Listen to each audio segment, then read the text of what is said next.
Assalamualaikum warahmatullahi wabarakatuh. Baiklah, di kesempatan kali ini saya Muhammad Akbar Takin akan membahas mengenai kuat tekan beton.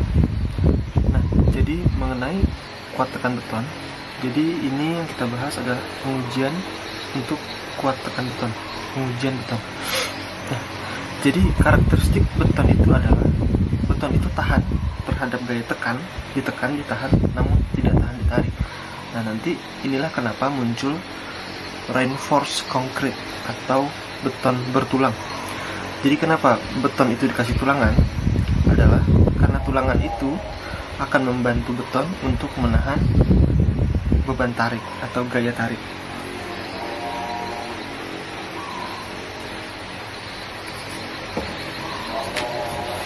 Jadi misalkan ini beton, ketika ada beban terpusat misalnya, maka serat atas ini tertekan, yang bawah tertarik. Beton tahan terhadap tekan, namun lemah terhadap tarik. Kenapa? Karena itulah dipasang beton bertulang, dikasih tulangan, atau dalam bahasa Inggrisnya disebut reinforced concrete. Nah, kita masuk kembali ke yang tadi. Jadi mengenai pengujian tekan beton, jadi ketika masih di labor, jadi kontraktor itu datang ke labor untuk minta dilakukan uji tekan. Jadi sampel yang masuk ada yang kubus, ada yang silinder. Nah, jadi ketika sampel itu masuk semuanya, kita ambil formulir pengujian.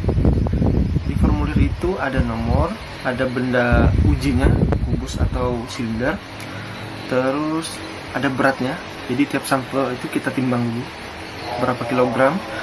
Kalau kubus biasanya diangkat 7.500, 7.800, 8.000-an, 8.200. Kalau silinder itu satu silinder beratnya sekitar 12 kg. Kalau silinder 12 kg, kalau kubus di angka 8 di rank 7,8, 8,2, 8 kg per satu sampelnya.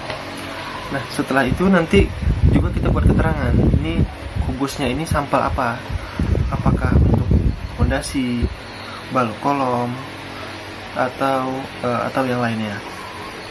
Lalu ketika akan melakukan uji tekannya, jadi kalau kubus itu kita balik dulu, kita lihat permukaan yang paling rata.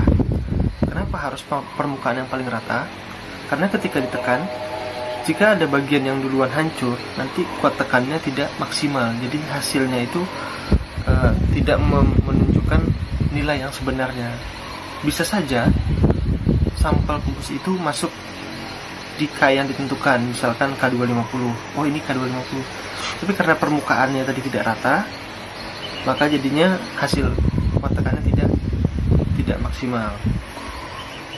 Jadi kita putar, kita lihat permukaan yang paling rata, kita bersihkan, lalu kita masukkan ke alat uji tekan, baru ditekan. Nah, kalau pada silinder itu beda, karena permukaan tekannya kan hanya ada dua, atas dan bawah. Biasanya yang atas ini tidak rata, sehingga kita lakukan yang namanya cupping. Jadi cupping itu dari belerang, ada cetakannya berbentuk lingkaran, dari plat lingkaran. Jadi di cupping atas dan bawah. Gunanya adalah agar ketika ditekan, permukaan di atasnya itu rata. Nah, dari hasil uji tekan nanti muncul bacaan beban, beban dalam satuan kilonewton. Berapa kemampuan sampel itu untuk menahan gaya tekan yang diberikan. Nah, nanti kalau untuk melihat K-nya, jadi gaya tekan tadi dibagi dengan luasannya.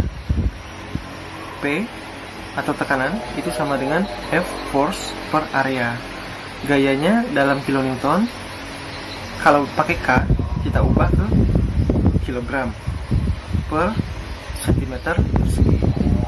Sedangkan kalau dalam FC nanti itu Newton per milimeter persegi. Jadi kita konversi dulu kilonewton ke Newton, baru per milimeter persegi. Nah, dari hasil itu nanti kita keluarkan kita hasil uji lab.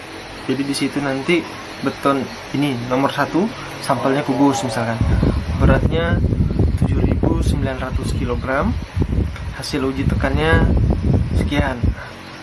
Umurnya berapa? Nah, kita tanya juga umurnya. Jadi di umurnya misalnya umurnya baru 7 hari.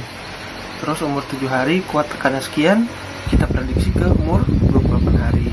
Dari situ kita bisa tahu bahwa rata-rata sampel ini masuk K250 atau tidak masuk. Nah, secara sederhana demikianlah hasil pengujian lab. Demikianlah pengujian uji tekan sampel beton, baik itu K maupun FC.